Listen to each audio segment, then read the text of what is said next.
This is the Almost Timely newsletter for the week of June 19th, 2022. Happy Father's Day to all who fulfill that role in life. What's on my mind this week? Revisiting thought leadership. Thought leadership has been on my mind a lot lately because of the sheer volume of PR pitches in my inbox asking if I want to interview so-and-so, a thought leader in whatever space or industry the PR person is pitching.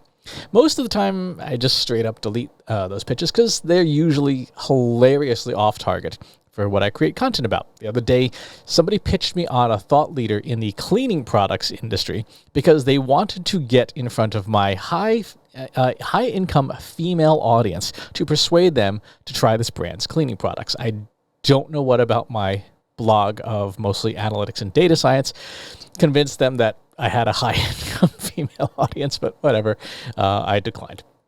So let's recall my definition. Now, I will say this is my definition. This is not, the general definition. This is the one that I use. So your mileage may vary. But my definition of a thought leader is someone whose thinking changes how you lead. A thought leader is someone whose thinking changes how you lead. Tons of people are in leadership positions, and not just the C-suite, right? Not just the execs. If you manage even one person, or you manage a group of people who don't work for you, like in a volunteer organization or your community, or even a family, you are a leader. You are leading people. You are guiding them. You are directing them. So if someone else's thinking changes how you lead, hopefully for the better, then that thinking, that content is thought leadership content. Here's a clarifying filter on deciding whether something is thought leadership content or not. Leadership inherently involves people. If a piece of content or a specific thinker is changing how you do things with technology or processes or whatever, that's not leadership. That's perhaps tactical or strategic change, but it's not leadership, right? It's not changing how you interact with people. Still valid, still valuable, but not changing how you lead people. Think of leadership like parenting or pet ownership, right? You can change a lot of things about how you live or what you buy or what you cook or what brand of food you serve, but it's how you interact with your child or your children or your pet that is parenting, right? You're not parenting if you're, changing how you clean your basement. That's important, but it's not parenting. Someone sharing information about how to save money at the grocery store is essential, is useful, especially these days with inflation being what it is. But that's not information that changes how you parent, right? So if someone is claiming to be a thought leader, but they are not sharing ideas for how you interact with people, then they're not sharing leadership ideas. They may still be good or great ideas, but that's not thought leadership. So let's run through a few examples. I figured this will be a good way to illustrate. All names have been changed to avoid humiliating the guilty. Here's the first pitch I got. Bob has been able to reinvent the workplace mindset and offer innovative, out-of-the-box thinking that has created the foundation to his and other entrepreneurs' success. Okay, so far so good. Bob passes the first test, which is that this pitch is about people, right? Changing how we interact with people. So let's go look up Bob's signature content on LinkedIn, which details his 5 innovative secrets to success. Number 1, know yourself. Okay. Number 2, be humble. Number 3, hire the right people. Number 4, sell more stuff. Number 5, don't rely on others. So, does Bob's 5 innovative secrets change how you would lead? Was there something in that thinking that compels you to change how you're going to work with people, how you'll approach people? Personally, no. There's absolutely nothing in there that would change how I already do things. I already do most of those things, right? None of that's a surprise. None of that is new information. None of that is a substantial leap ahead for how I would do things. So we'll pass on Bob. All right, let's try another one.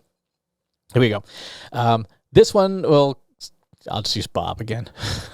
Bob is an incredibly experienced in transforming the marketing strategies of startup organizations, fast-growing pharmaceutical companies, and thriving corporations alike. She would be able to provide incredible insight and share her expertise on marketing in the healthcare and pharmaceutical space. Okay, I'll bite. Let's go Google Bob and read her flagship article on Medium that she published. This is an interview. The interviewer, presumably be a similar interview to what I would be doing, right? Asked her what her blueprint for marketing success looks like. And she said, successful marketing must be omni-channel with a true north focus on the customer experience and the customer journey, not the product. Your channel strategy has to provide a seamless customer experience at every touch point. Does this change how you would lead? Does this thinking change how you're going to work with people, how you'll approach people, your customers? Again, that's not really a surprise, right? We've been saying omni-channel for, 20 years now, right? Bob's thinking would have been brilliant in 2002. That, yes, it has aged well, right? Because having a good omni-channel experience, then focusing on the customer journey is important. But that's not going to change how you lead because you should already be doing that. You should have been doing that 10 years ago. So, not really thought leadership. Thought leadership, despite its overuse in our current marketing and business world, is shockingly rare. Very few things will legitimately change how we lead, how we make decisions that affect the people around us, the people who work for us, the people who buy from us. So we had some fun there talking about the Bobs. What are some legitimate examples of thought leadership, thinking that changed how we lead? Correct or not, because it was a mistranslation. Malcolm Gladwell's piece in The Tipping Point about 10,000 hours of time needed to master something changed our expectations of how long it takes to become skilled. It gave us a concrete number, and as managers of people, it helped reset our expectations about how long we should expect people who work for us to become proficient at something, right? Expecting somebody to become proficient in 8 hours or 40 hours or 5,000 hours isn't realistic. Not if we want them to master it. And it means we also have to give them the time to build mastery, right? If we never invest in professional development and training in our organization, we're not going to see mastery in our people. Brene Brown has coached an entire generation of leaders to be more vulnerable, open, and honest in their interactions in the workplace, encouraging people to live more complete lives. You see this now a lot in, go on LinkedIn and look at the content on LinkedIn about how people are living more integrated lives. They don't have to rigidly separate their professional life from their personal life. And that is a big cultural change, bringing your whole person to work. Bozoma St. John, the CMO of Netflix, focuses heavily on radical transparency in leadership roles. She is all about letting customers in to see everything, the good, the bad, and the ugly, helping customers understand why we make the decisions we do. But, basically changing the walls of the conference rooms to be glass so customers can see in, and not just the good stuff. That's what's different about her approach. You've got to show customers the bad stuff. You've got to show customers, we're running into talent issues. Yeah, we've got a supply chain problem. Yeah, we're going to have to raise our prices because we committed to equitable pay, right?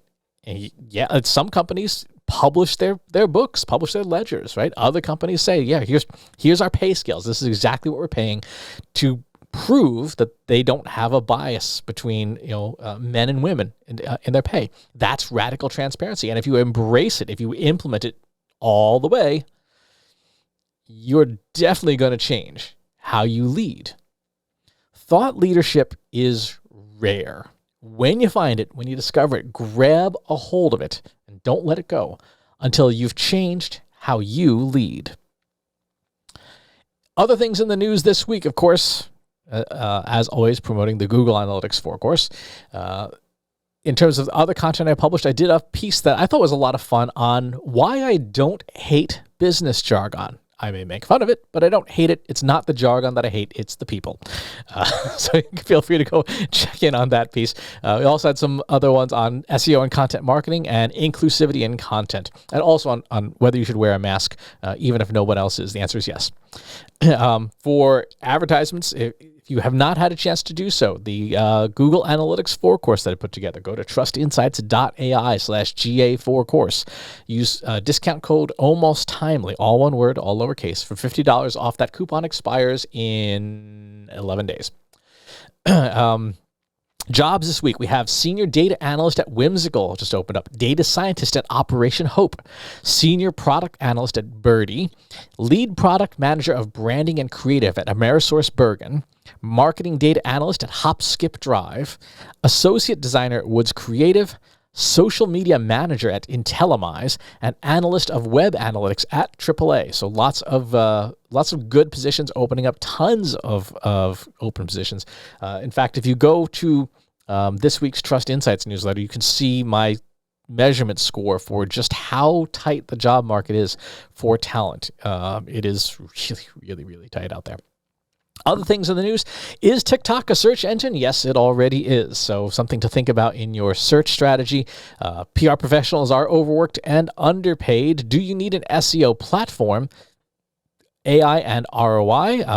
One other interesting bit of news, AI has decoded the protein complexes that house our DNA. So we're going to see some advances in genomics there, which should be very interesting. And a piece from Simo Ahava on enriching server-side data with Cloud Firestore. So some really good stuff there. Upcoming events, I am headed to Maycon in August. This is the Marketing AI Conference. Use discount code PEN150 for $150 off any conference ticket. I'm talking about exploratory data analysis, and I'm going to be on the main stage panel talking about natural language generation and why machines, yes, are going to start taking content marketing jobs for very specific kinds of content, like press releases, which are very templated, easy for machines to do, and let's face it, nobody reads them anyway. That's all the news for this week. If you got any comments or questions, pop on by the website. Actually, go to the Slack group. Go to trustinsights.ai/analytics for marketers, or the short version, trustinsights.ai/AFM. You got some questions about anything I've talked about in this week's newsletter. Love to chat with you there. Otherwise, it's another week in the world of interesting conflicts and pandemics and stuff. So please stay safe, stay cool, because there's a record number of heat waves hitting things right now. And I'll talk to you next week. Thanks for tuning in. If you like this video, go ahead and hit that subscribe button.